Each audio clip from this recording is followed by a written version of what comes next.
All right, well, thank you everyone for joining us today. We're here to discuss critical issues for blockchain solutions together with Paul Dowding, co-founder and head of design at L4S Corporation, which is a distributed ledger technology firm, as well as Carmi Bogot, VP of Business Development at Tel Aviv-based cybersecurity Hub Security, who's hosting this webinar today. We'll start our webinar with a brief introduction to our speakers as usual, and then I'll hand over the stage to Carmi Bogot and Paul Dowding for their presentations. At the end, we'll hold a short Q&A to wrap everything up. So if you have questions throughout the discussion, you can feel free to drop them in the Q&A section below, and we will get to them at the end. I'm joined now by Paul Dowding. Thank you. Pleasure to be here. Can you hear me okay? Yeah, we can hear you great. Paul Dowding has 30 years of experience in product management, business operational strategy, financial reporting, and process re-engineering within large-scale organizations. Recently, he has been instrumental in designing a patent-pending holistic approach for distributed ledger technology for financial services and other industries. His experience in the financial services industry comes from his time working in positions at BNY Mellon, Meridian Equity Partners, Bank of America, Goldman Sachs, Chase Manhattan, Morgan Stanley, and a Ford Motor Company, just to name a few. So welcome, Paul. We're really excited to have you with us here today. Thank you. We're also joined here by Carmi Bogot. Hello, Carmi. Hi, how are you? I'm doing great. Carmi is the Vice President of Business Development at Hub Security. Carmi holds a Master's in Computer Science and a Bachelor's in Economics from the Hebrew University of Jerusalem. Carmi was the NDS Vice President of Business Development for over 12 years and played a key role in helping the global security company penetrate new markets worldwide. Carmi today has a long successful track record of helping companies introduce new products and technologies to market. Welcome, Carmi. So glad that you could join us. I'm glad to be here. So I'll first hand over the stage to Paul, who will share with us his thoughts and insights on critical issues when building blockchain and distributed ledger technology solutions. And then maybe we'll hear a bit from Carmi on why security is so critical when it comes to building blockchain services. So take it away, Paul. Okay. Let me just start my presentation. I'll share the screen. Okay. Okay.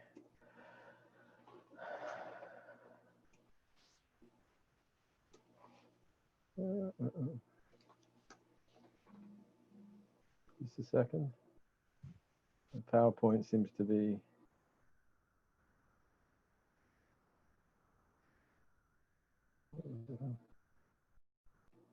Just a second. This is the. All right.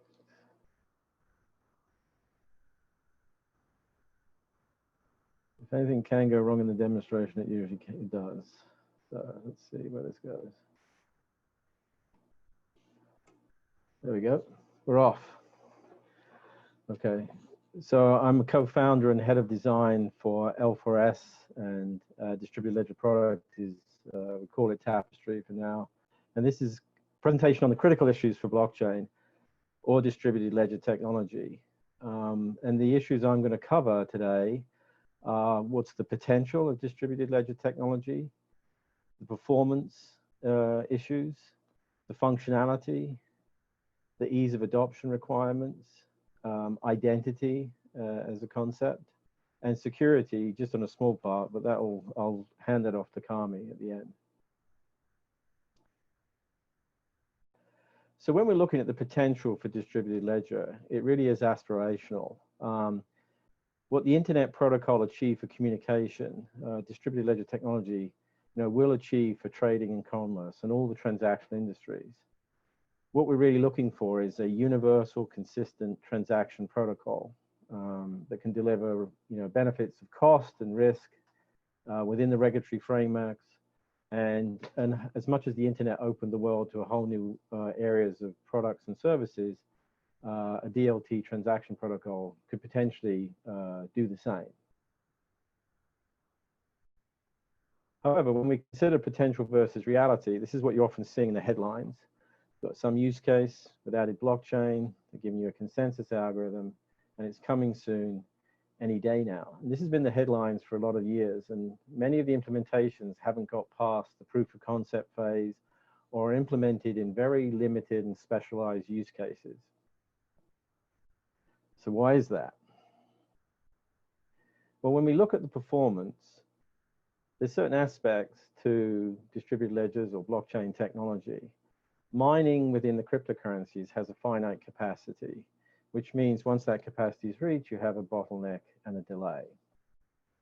Most of the other solutions use consensus or voting, and that computation expands exponentially, because if you have an average number of votes per node, as the number of nodes goes up with the number of votes, those two increasing numbers multiplied together for the number of votes that have to be counted expands exponentially. And I can answer this in more detail later if people want me to. It has an unsustainable, continuously expanded active memory. The Bitcoin model was to have a genesis block and then a continuous hash link of blocks of transactions from there on. The problem is each of the transactions, and they're really balance changes, are recorded in a block in its history. So you have to keep the entire ledger in an active memory, and that's ultimately unsustainable. Protocols like Ethereum are over 1 terabyte, and they're only getting bigger. And they're really not handling that great of volumes of transactions that would be in many of the industries that they want to support. And mining and consensus have arbitrary latency. It takes a little time, 10 minutes in Bitcoin, but minimally, it could be an hour if you're waiting for 6 blocks, but if there's a backlog, it could be longer. Voting can take a few minutes or a few hours, depending on where your transaction is, and that causes a problem.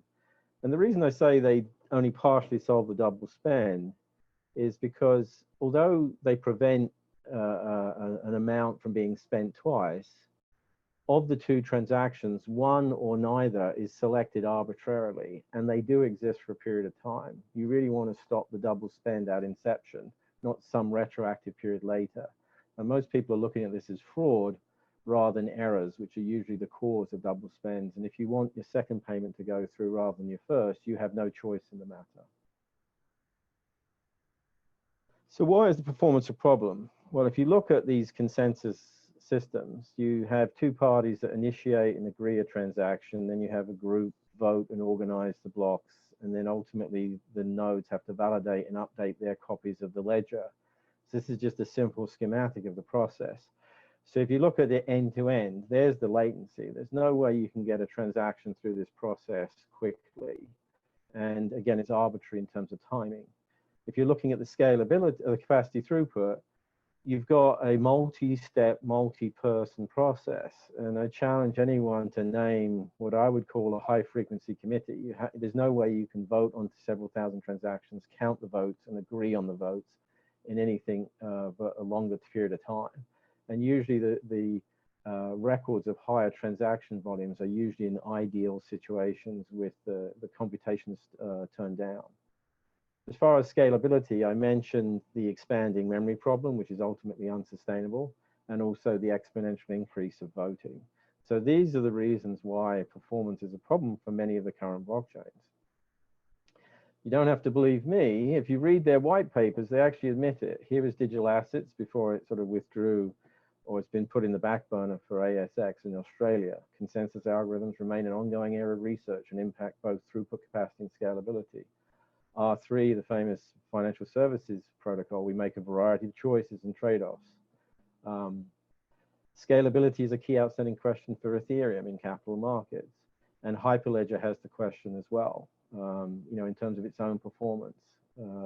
So these are their white papers from 2 to 4 years ago, and they admit the problem that they're still struggling with. As far as functionality, what's lacking? Well, they don't have a transacting period because there's a continuous link of blockchains. You may have an end of day in terms of calendar, but really the blockchain is just a continuous record. So there's no way of archiving it, and there's no way of doing a future dated transaction because you're only acting in the moment. And the idea of payables and receivables, which is key for financing, is just not present. And then many of these solutions, although they're referred to as distributed ledgers, don't have double entry accounting. The accounting is done later, which is done with an algorithm rather than rather than doing within the ledger itself. And so therefore that affects any ability to transact in financing, which is lending is a big part of financial services, and fractional reserve accounting, if you don't understand it, it's the way that commercial banks actually create money out of nothing. Most people know about central banks printing money, but you should Google this and understand it. It's a part of our global monetary system and would be critical for any major solution. And then within the accounting, the idea of running a trial balance on a ledger, balance monitoring, or reconciling to it. If you reconcile back to these continuously expanding blockchain links, it's almost impossible. And I challenge anybody to take the Bitcoin network and say, when did you last run the trial balance, and check the all the Bitcoin that are supposed to be there are actually there. And then because of these shortcomings, there's an over-reliance on smart contracts. And these are complex, vulnerable, off-ledger algorithms. It's key to say that they're off-ledger. Because once they're off-ledger, you need the copy of the ledger, the algorithm, and the output to justify anything that comes from them. And for audit reasons, you'd have to store all that information and data every day you want to prove it. So it becomes untenable. Ease of adoption. So you want the protocol to be asset process and lifecycle agnostic, whereas the use cases we tend to see tend to be customized. So you really want to get to a generic solution as opposed to a customized solution. You also want to be able to settle with current markets and practices, meaning that today's implementations usually have digitized all the assets and they're self-contained within their network. But if you're taking over, say, a bond market, you're not going to digitize all the bonds day one, so you're going to have to settle in the market or even settle network to network. So without that capability, you're not going to be easily adopted or taken up. And then transition is a process where you may move your records from one institution to another. So what if your protocol gets superseded by a better one? Again, I challenge anyone, if you've got records on Ethereum, how do you actually transition those records from Ethereum to another blockchain? And then ideally, you also want to be able to transition in your history so you can decommission your legacy systems. So these are all considerations for adopting a DLT protocol. Identity is an interesting area. There's a lot of progress. It's not critical for blockchains right now because there's many solutions for identity. The problem with identity is that your information is in a lot of places for security. But think of data as an asset, and really a digital asset is a data asset. So these ledgers are now counting for data assets, which can be in many forms. It can be records, it can be votes. And identity is a special case of data assets. So this is a real opportunity. But like I said, there's solutions for it at the moment which don't have to be incorporated in a blockchain, but it's some area that we need to look at. And when you consider voting, I'm part of the Government Blockchain Association, and I work with the voting group. There's a technology company called Votes, V-O-A-T-Z.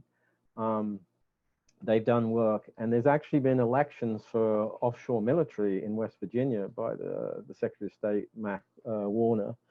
And in Utah County, there was a blockchain vote for mobile technology for disabled people. But in voting, you've got this thing of where you want to prove the identity, but you don't want the identity associated with the vote, although you do want to be able to check the vote. So you want to vote as cast and cast as intended.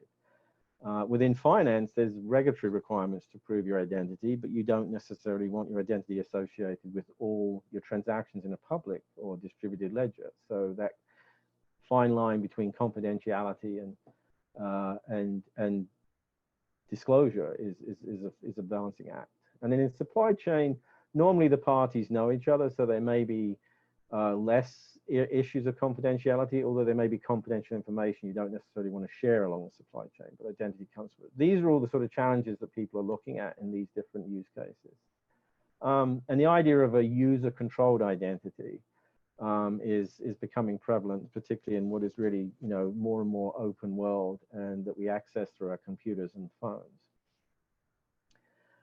And there's some interesting developments with what they call zero-knowledge proof, or ZK SNARKs. That's a zero-knowledge succinct, non-interactive argument of knowledge. It's a complex field that allows you to prove something without actually saying what it is. which sounds counterintuitive, and it is. But there's different ways that these can be put together to make some interesting ideas of covering identity, proving things, all confidentially. So there's a good area of research in that area. And then security, and I'm not going to take any wind out of Carmi sails here. I just want to look at it from an aspect of one of the first things I learned when I joined the Chase Manhattan Bank as a management trainee was that, you know, you can't prevent collusion. You can't beat it. No process is incorruptible, which sounds very worrying. So obviously you disincent it by saying you go to jail if you do anything bad or wrong. But the things you can only do is to make it very hard to do, to corrupt or fraud or create errors, and make it easy to spot and correct. There's a thing called segregation of duties. You know, you have input, verify, you have prepare, authorize. You can layer these controls, but there's no guarantee that any layer is competent or not involved in a collusion. So again, it's the spotting of it is the key, along with making it very hard to do, which distributed ledgers through their processes do to a certain extent, but you only need 51% or probabilistically that computing power to beat Bitcoin, and you only need a supermajority in a consensus to beat that as well. So they're not incorruptible. In fact, blockchains are what they call corrupt evident.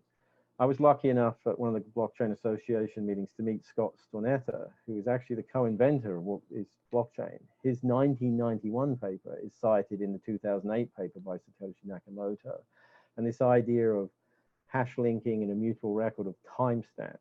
And what it is it's an append only database. So how do you update a database so that it can't go, someone can't go back in time and change the updates? Well, they can, but the hash link acts as a sophisticated mathematical checksum and proves that it's been changed. So it's corrupt evident, but not incorruptible. Most assets are controlled by fiduciaries, and people forget this. You have your money invested by fund managers. You have your money with banks and brokers. They're not going away. You can't move currency without a banking license. You can't issue trade or finance securities without brokers. However, the people that are the banks and brokers may be different companies.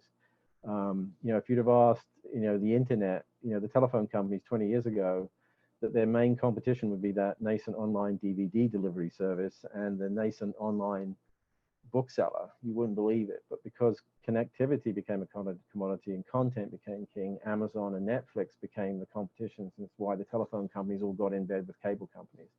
So the future banks and brokers could be telephone companies, could be technology companies, could be retail companies. Third-party roles. So a lot of these solutions have notaries, oracles, order services. That's, if I was a hacker, that's where I'd attack. And also they create legal issues because either they and the network have to indemnify everybody to say if they make a mistake, it's my fault and I'll pay for it. Or everybody has to have powers of attorney or liability with each other. And so the interconnectedness of these networks makes it crazy, you know.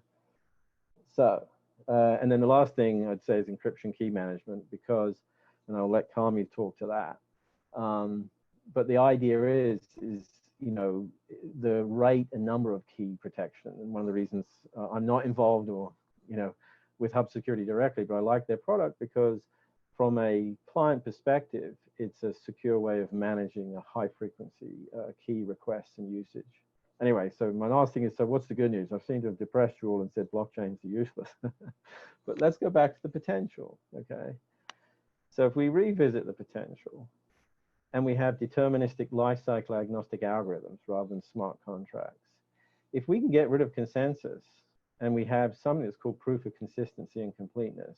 Now this is consistency without consensus, and this is research back on a different framework with Google. Academic prove you can have consistency without consensus. So you get rid of all the problems of consensus and the inefficiencies. If you can have near real-time settlement, because now you're not voting on transactions, the transactions are just settling in near real time, you can have a linearly scalable process. It no longer runs into the brick wall of consensus. And you can have huge performance because you're limited by the network hardware. So we think we can do 100K plus transactions per second. We may even peak higher than that. We have transacting periods. So we've broken up transactions and balances, and we do periods like the financial records do today. And now we can do asset and history transition as well. And we have an airlock so that we can do network to market settlements, network to network settlements. We have asset lot accounting, which obviously is good for tax reasons, as well as many others. We can do future dated payables and receivables, and we can do event-driven accounting, reconciliation, and audit. Imagine real-time auditing your books. And we imagine this in a regulated B2B distributed network. So now, if you look at all those things as compared to the current processes, this does open up the potential of distributed ledgers. And the benefits are that we save huge amounts of risk and cost. There's huge amounts of collateral posted for transaction risk. Cost just in financing and another transaction and the infrastructure that's required to run these things. You can have flexible financing in netting on an intraday basis. So we can create a whole new market around price discovery and liquidity for assets. And near real-time projections, accounting and audit, how much efficient and what's going to improve an industry with all those things. Universal asset applications, meaning it's asset agnostic. You have enhanced data analytics because you can enhance the data associated with an asset as it progresses in any of the processes, and particularly supply chain. And if we can make the deployment simple and simple to use, then like the internet, it just becomes useful, and most people really don't know how the internet works. So if you look at supply chain, and I'll go through these quickly, you've got this centralized updates, deferred payments, limited data, inconsistent quality within sort of inflexible process. And not everyone may have access to all the supply chain data. And then all the payments are usually done later, 2 to 6 months later after delivery. If you look at the distributed ledger, you've got the idea of enhanced data traveling with the assets as they progress, and payments occurring at whatever time the financing is available in opposite direction to the distributed ledger, the digital assets going through it.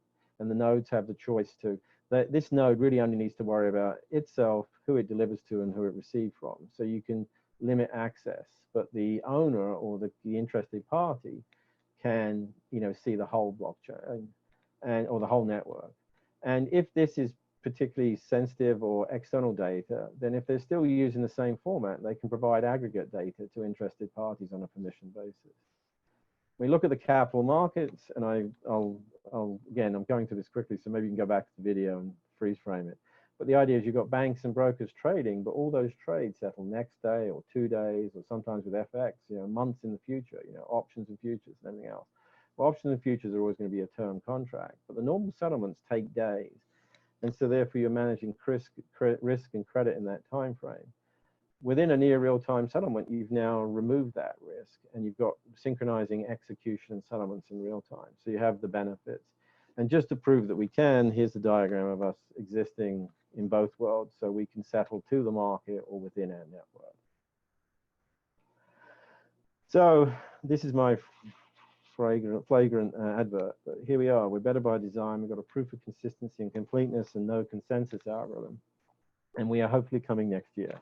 So that's us, and those are the issues which we saw as requirements that had to be addressed. So thank you for listening, and I'll be interested in the questions later. My LinkedIn details have been at the bottom of the screen. My company page is there, and I'm sure that will be given out as well. And if you go to YouTube and Google the Blockheads Thoughts Distributed, you can see many of the videos on these topics. So that's it. Great. Thank you, Paul. It was super fascinating. I'm going to hand over the stage to Carmi, and we'll get to questions at the end. So if you have any questions for Paul, drop them in the Q&A section now. Carmi? Yeah, hi. Can you guys hear me? Yeah, I can hear you. Great. Okay, I'm going to do my best to share my PowerPoint.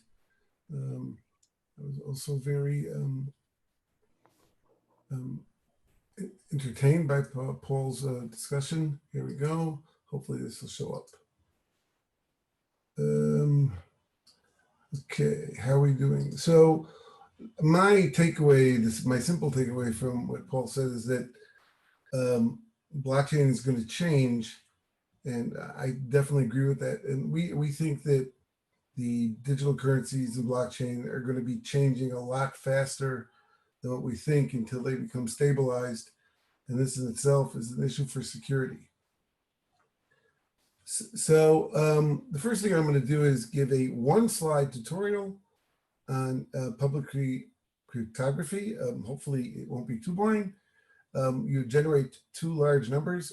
By the way, the 3 and 7 is not large enough, but if they're large enough, they can make a key. You just keep them. That's your private key.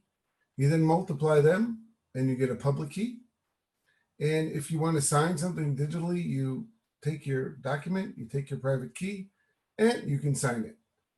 And what's the public key for? Well, a public key is used to validate that you are you. The public key, the private key must stay private, and the public key can be published freely. You might think, well, if I put out a multiple of a number, then people can guess the two numbers that were the cause to create it. And the answer is you can't guess it today. The note on the bottom about quantum computers might become interesting. We might have time to talk about later on, but right now, this is very secure. The key element is that anybody with your private key is you, especially with digital currencies and no buildings and no banks. The minute somebody gets your private key, they can be you in the network. Everything you own, they own. And so your private key must be kept private.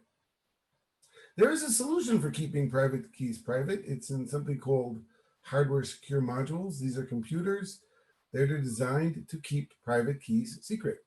And they're called HSMs. And by the way, Hub Security makes them. So, you know, this has been going on for years. Somebody wants something to happen, to be signed. They send a message to the HSM, please sign this. And the HSM says, no problem. It signs it. And as you see from this diagram, the key stays secure. But blockchain is not so cool. It's always changing. And because it's changing, the safes or the HSMs cannot adapt to deal with it. So if you need something executed for you on the blockchain, you say, please execute this. And most HSMs say, I don't know how to do that because the change is too fast for me. I haven't kept up with it.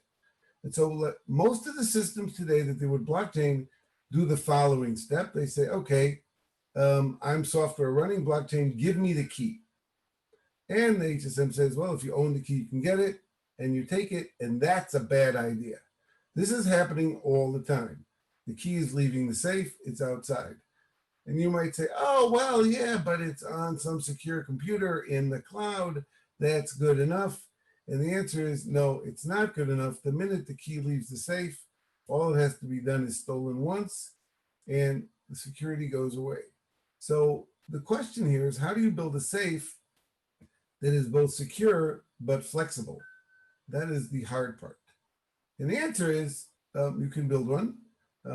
Us guys at Hub Security have managed to build one. We've actually built two. One is on the left side of the, which is a traditional HSM that goes in a traditional location, but it doesn't have traditional functionality. And the other is a little HSM that you carry around in your hand, and we'll get to that later. So when you're flexible enough to support blockchain operations, then the big difference is that you get told, please execute this for me. And you say, sure, no problem. And that might not seem like a big difference, but it's a huge difference. Because with our HSMs, with all blockchain operations, the private keys stay private. And this keeps the security of the entire system very, very high. Just another background is secure computer systems are graded by their level of security. There's a standard called FIPS, which is used to grade security. They have levels that go from lowest at 1 to highest at 4. And the good thing is that our system hardware meets the requirement of level 4, which is about as secure as it can get. The next question, and now we're going to go over to that little mini HSM, is, well, who is doing that request? Who is asking for what to happen? Who's authorized? What can they do? When can they do it? And does their request require additional approval? These are all things that actually are required as part of blockchain. and all digital currency operations and transactions need approval and authorization. As they was voted, they need voting, M out of N people need to vote and things like that.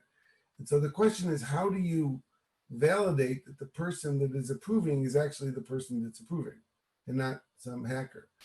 And so the way we do that is we add these same secure computer systems or platforms to the system. And the advantage is that the client cannot be hacked. If you're voting from your phone can be hacked. If you're voting from a computer, the computer can be hacked. If you're voting from a mini HSM, it's very, very hard to hack that. It can't be emulated, so nobody can act on your behalf. You can have what we call multi-client authorization, which is you need a bunch of different approvers to approve a process, and the execution of the rules, the execution of what has to happen for something to be approved actually happens inside the HSM, and what you see on the display of the mini HSM is what you approve. All these make things much harder to hack and much easier to use. This is a little screen that actually is a live screen from our user interface, and it shows that we can support multiple roles and multiple policies and all the different types of approvals required for blockchain operations today. This next slide is our feature slide. I am not going to talk about it. It takes a long time to talk about it. If we remember at the beginning of the discussion, I said that if you have N, you can't guess P times Q. You can't get the private key from the public key. And then there was a little note on the bottom that says not true for quantum computers. And so today, many of the HSMs being sold cannot upgrade themselves to protect against quantum computers. And you might say, well, quantum computers aren't here today. They'll be here in a long time. Most people think they'll be here in about five years. And by the time they get here, you'll have to switch out a lot of your infrastructure. Our HSMs are actually post-quantum ready, and they can defend themselves and change the algorithms for key exchange to defend against attacks by quantum computers. How that happens is too complicated for this webinar, but it is a very interesting topic that I'd be happy to talk about. These are all the companies that we work with and stuff like that. Again, I'm not going to spend time talking about them now, but we've been evaluated. And if you need more information, this is my information. I'm going to go over to Shterny now for Q&A. Great. Thank you both, Paul and Carmi. Yeah, these were all super fascinating topics, and I'm really glad that we got time to cover them today here. And especially Paul for bringing your insight and your critique. I think some of us really appreciate when you can play this position of devil's advocate and highlight some of the flaws in the process of building a blockchain applications. So thank you for taking the time to flesh them out for us today. You're muted. Yeah, no, am I? I just unmuted myself. There we go. Can you hear me? Uh-huh. Yeah, good. So now I just like to take the opportunity to open the floor to our attendees. Anyone who might have a question, feel free to drop it in the Q&A box and or in the chat section. If you can't find the Q&A, that works too. We already have here a question or two. So I'm just interested maybe just to ask Paul, where is L4S standing currently in terms of its development for market? All right. Thank you. We're finalizing the development of our prototype actually this month, which is there to demonstrate the capabilities of our platform. And that's also to help us with our Series A fundraising. And our goal is to have the production version developed over the next 9 to 12 months from that point. So middle to, end of second quarter, third quarter next year. We should have a production version, but the goal is we have committed clients and interests. So the goal is to build it for those dedicated use cases, although our solution is somewhat agnostic to the assets and the accounting configuration. And that's where we are. So, and then the next funding is the actual commercial launch of the company. So we've been working on this for a couple of years, and you know, making good headway. And like you said, set to have a production version next year. Great, very exciting. So we're waiting for an update on that on your LinkedIn or YouTube channel, wherever you end up discussing it. I have another question for you, and then I have one for Carmi. In your discussion, you highlighted potential flaws and limitations when in blockchain and scalability of blockchain applications. So what has been the reaction from the blockchain industry in general to your ideas? I understand that some of them have been quite controversial. Yeah, I don't get invited to as many of these sessions as I would like. There's actually a spectrum of reactions. There are people who are, you know, working with the industry, and what has been good is the, you know, advertising of the concepts and the technology. And the challenge is that a lot of these other blockchain protocols work, they just on a limited scale, you know, limited capacity, the issues I discussed. So I get the reaction, a bit of resistance from the people who have vested interest or believe there's a silver bullet waiting to sort of cure their system. The more pragmatic and I don't want to say honest, implying that the others are dishonest, but the people who are more forthright tend to come up to me and sort of say, you know, those are exactly the problems we're having, you know. So they understand the issues. The other thing that I usually get is that the people who are the slower adopters are actually happy to hear, because it's like, oh, so we didn't miss the boat yet. The one that's in the harbor is sinking and you've got a new boat and it might actually work. So, you know, there's a spectrum of reactions, but there is, you know, I joke, you know, that I can be accused of, you know, spreading, as they call it, FUD, which is fear, you know, uncertainty and doubt. And I'm usually sort of saying, no, you're just suffering from DUF, which is a denial of the underlying fundamentals. And so, you know, we try and counter the arguments. But again, mostly positive, and most people are excited about our IP when we share it. Ah, that's wonderful. I have one more for you, and then for Carmi. So, you know what, I'll shoot one at Carmi, and then we'll come back to you, Paul. We have a question here from Asai. I'm not going to pronounce the last name correct, so I'm just going to shoot it. But how many private keys can each HSM hold? I'm assuming they're referring to Hub Security's specifically Hub Security's HSM. So yeah, so first of all, one answer is how big is a breadbox? And the answer is it's as big as you buy it. But our HSMs have 100 gigabytes of memory, so it's basically unlimited on the size of private keys. That's not a limitation. And then it's a multi-core HSM, so we can keep on adding cores, each one with 100 each, into one box. It's fine. The mini HSM, by the way, doesn't hold anybody's keys. It's only used for authentication, and so we can go into that architecture there, but all keys are held in the vault. I can keep on, you want me to keep on going through these? How does one assure the transaction to be signed is what he intended? So that is actually an excellent question. And but there was a little note that says what you see is what you approve. Our mini HSM has a display. And so the approver actually sees exactly what they're approving, and they can read it. And since it's a display on an HSM, it can't be hacked. If you approve something on your computer, there are possibilities that what you see is not what you approved. All you have to do is install a simple malicious Chrome plugin on your computer, and boom, you're gone. So actually, because we put the display on the mini HSM, we circumvent the problem of approving something that you didn't want to approve.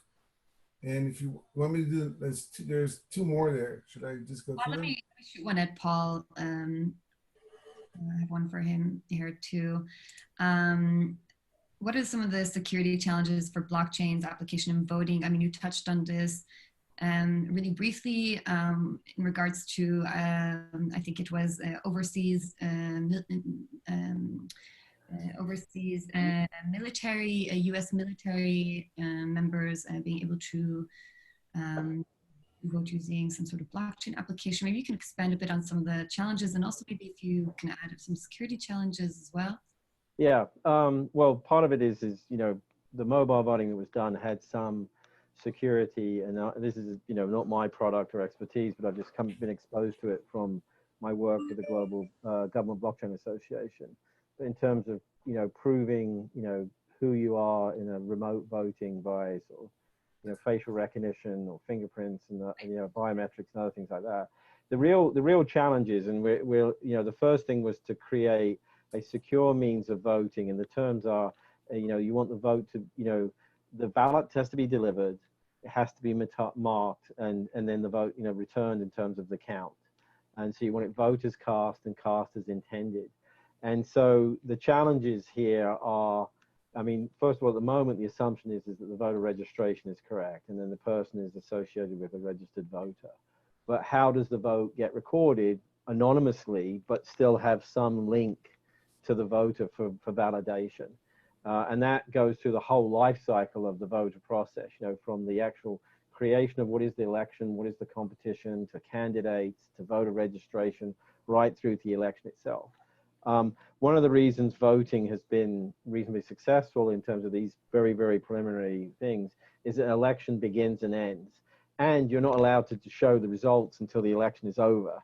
So there's no real-time requirement, and there's no, it's a batch process at the end, and then you tie it up with a bow. So the continuous memory, the scalability, all the capacity issues are not a problem for election. In fact, it seems to be designed perfectly well for the blockchains that are out there.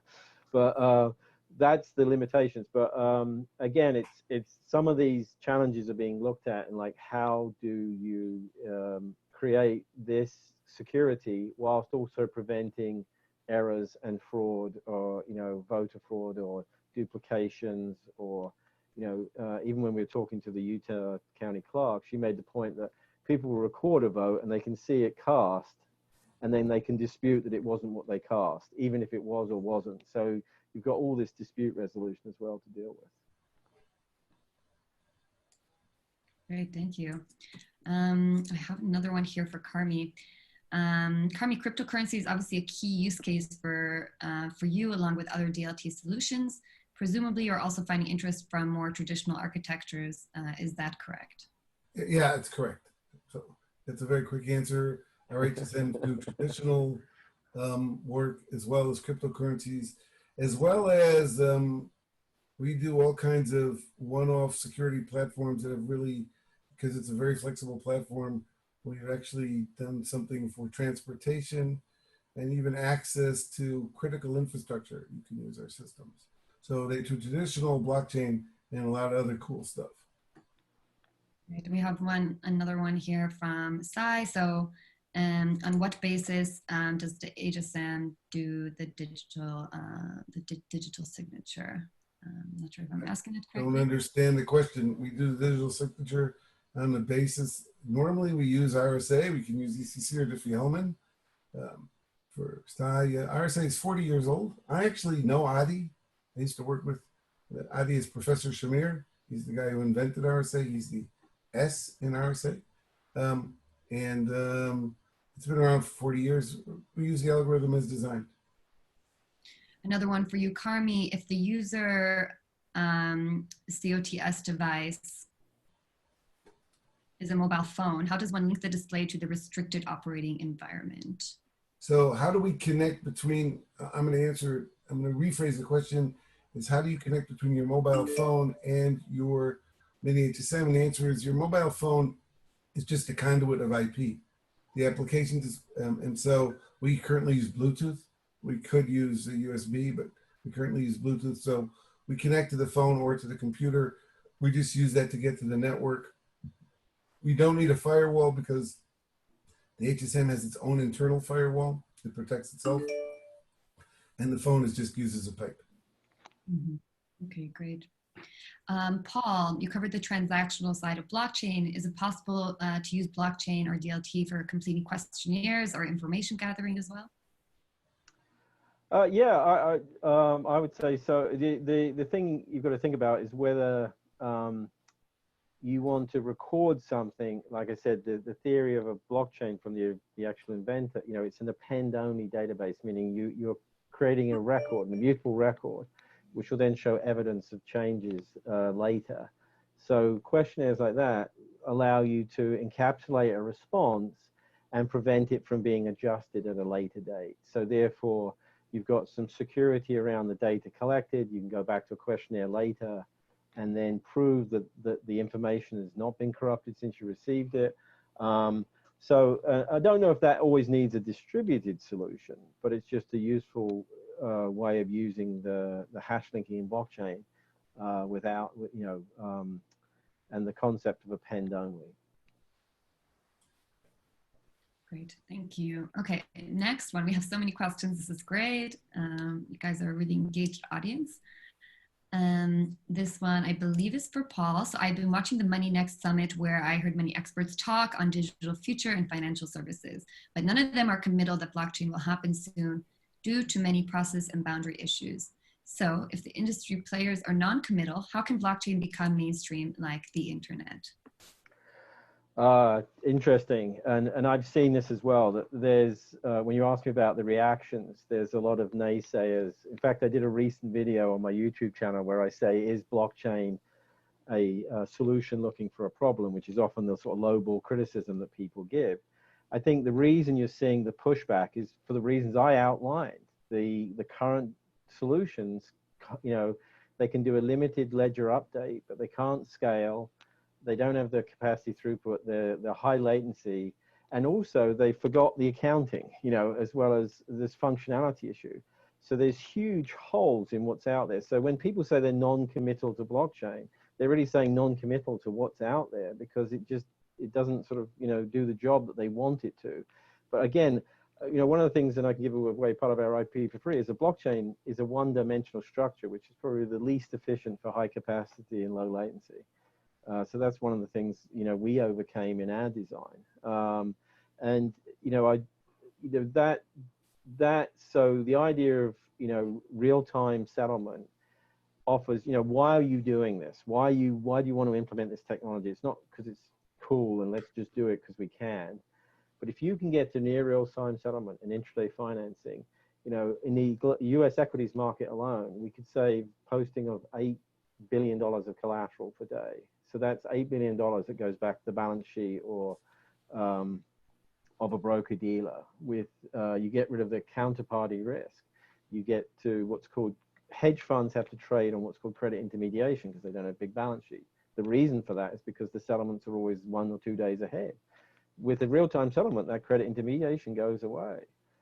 Day traders, I don't know if there's any day traders out there, but you're limited to 4-to-1 leverage, right? But the limit is your turnover. If your outstanding trades hit that 4-to-1 leverage, you have to stop trading.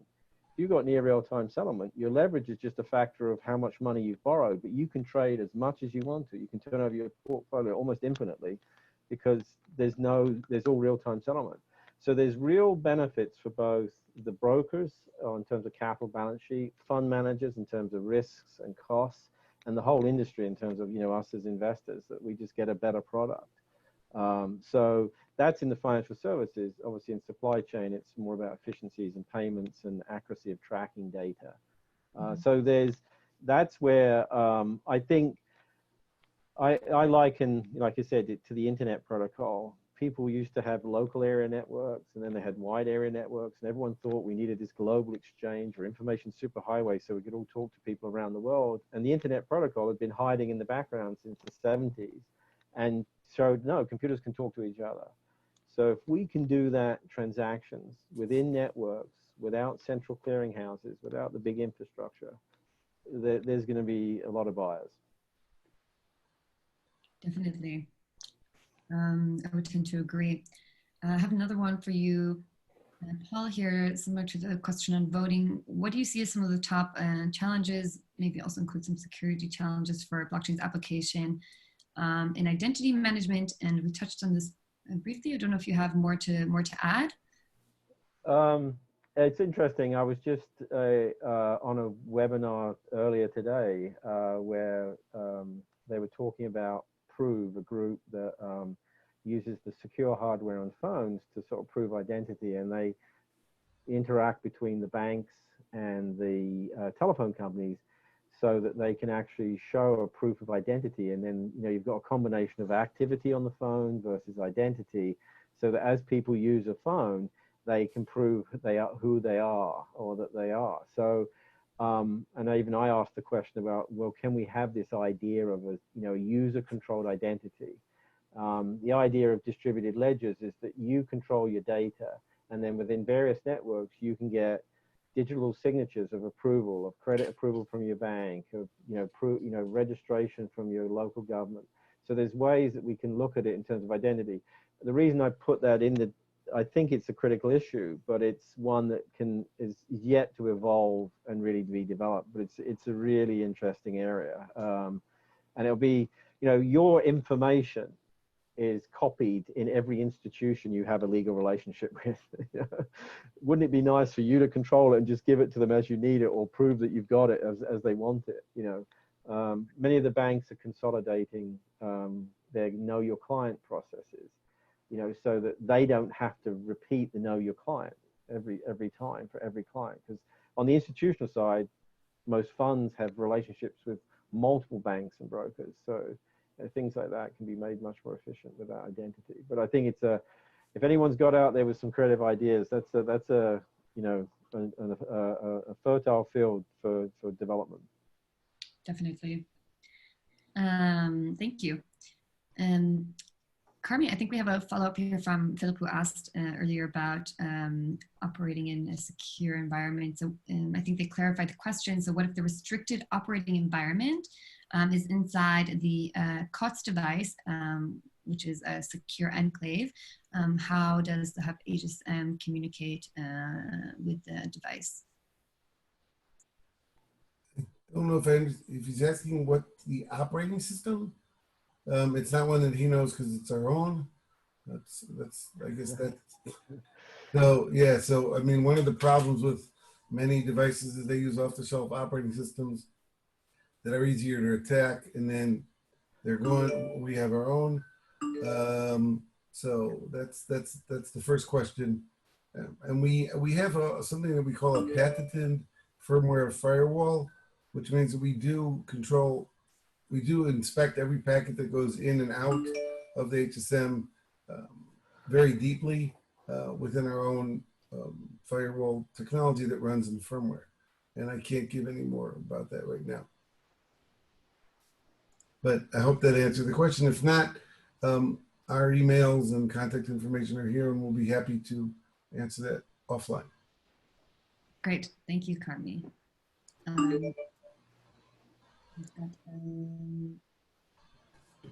We've got another, we're wrapping up soon, I think, in another 5 minutes. And another question for Paul. Can you talk about a little bit about blockchain solutions, blockchain applications within emerging markets? Oh, yeah, that's an interesting area. There's discussions about digital currencies and markets and everything else, but if these solutions, and we believe if these distributed ledgers are deployed within hosted nodes, it could be very similar to what mobile technology did for emerging markets, where countries who didn't have miles and miles of copper wire weren't connected, but suddenly a few cell phone towers and mobile phones and the whole country is connected. So many of these countries try and replicate the infrastructure of markets or supply chains which are known in the developed world, but recreating that infrastructure can be very expensive, and it's sophisticated business in terms of oversight and compliance and review, whereas these distributed ledgers could be dropped in as a sort of working platform from day one, and could if you can digitally issue, trade, and finance securities, and you're not having to worry about a legacy market infrastructure, you could be off to the races. Further to the question on banks, when there's the other thing people have got to consider, and I mentioned this before, is there is a resistance and I think one of the responses to the questions, to participation, because the banks are sitting on everyone's money and earning interest for doing nothing. Right. But the thing is that the banks of the futures aren't necessarily going to be the bankers of today. You know, Walmart has a limited banking license because it does transactions. So if Walmart suddenly started offering the Walmart 401k for 7 basis points, seven bucks like TD Ameritrade, people are going to flock to that service. So the banks have to wake up. They have to find a different way to generate revenues. But like I said, my example of, you know, telco companies dealing with content rather than connectivity, and they had to change their business model. Well, I don't think transactions, they're going to be facilitated at near zero cost.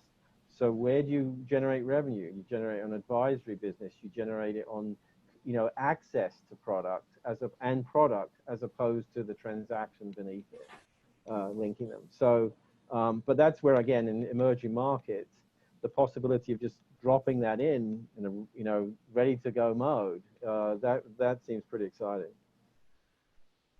Great, thank you. So I think we have one more question here, and it's just a follow-up, I think, to Krishna's question, which was about the taste for adoption of blockchain applications within the banking industry. And it goes as follows: is it also because it takes out some? Is the desire for adopting blockchain applications low also because it takes out some processes from the banks and their profits, as there is no added value in having them adopt these technologies? Most of it is going to take out the central clearance structure, infrastructure, which admittedly people charge a transaction fee for.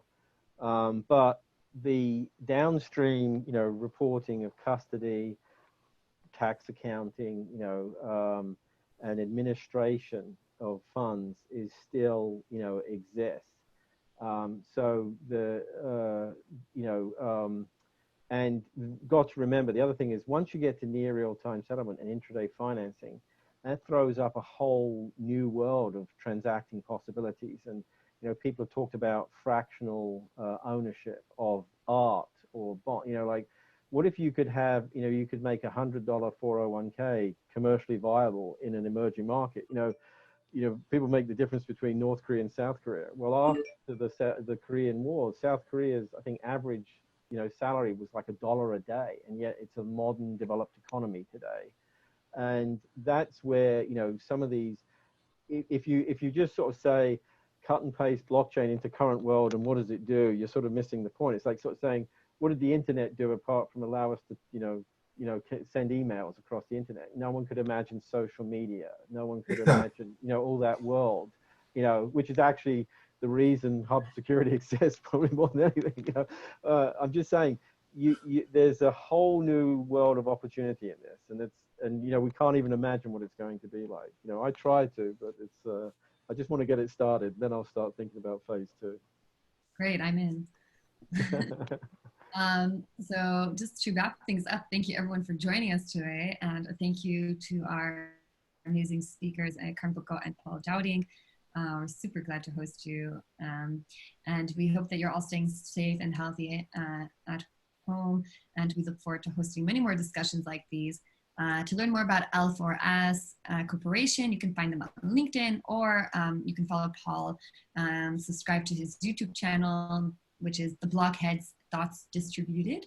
I've shared the link below in the chat, so you can go ahead and follow up with L4S's development and Paul's emerging thoughts. And to stay up to date on upcoming webinars, you can follow Hub Security on LinkedIn or Twitter so you don't miss a beat. And you can also check out Hub's weekly digest of Medium that's released every Thursday for the latest stories come out of the blockchain and cryptosphere. So thank you everyone again for joining us. And thank you, Carmi, and thank you, Paul. And I guess we'll see you all next week.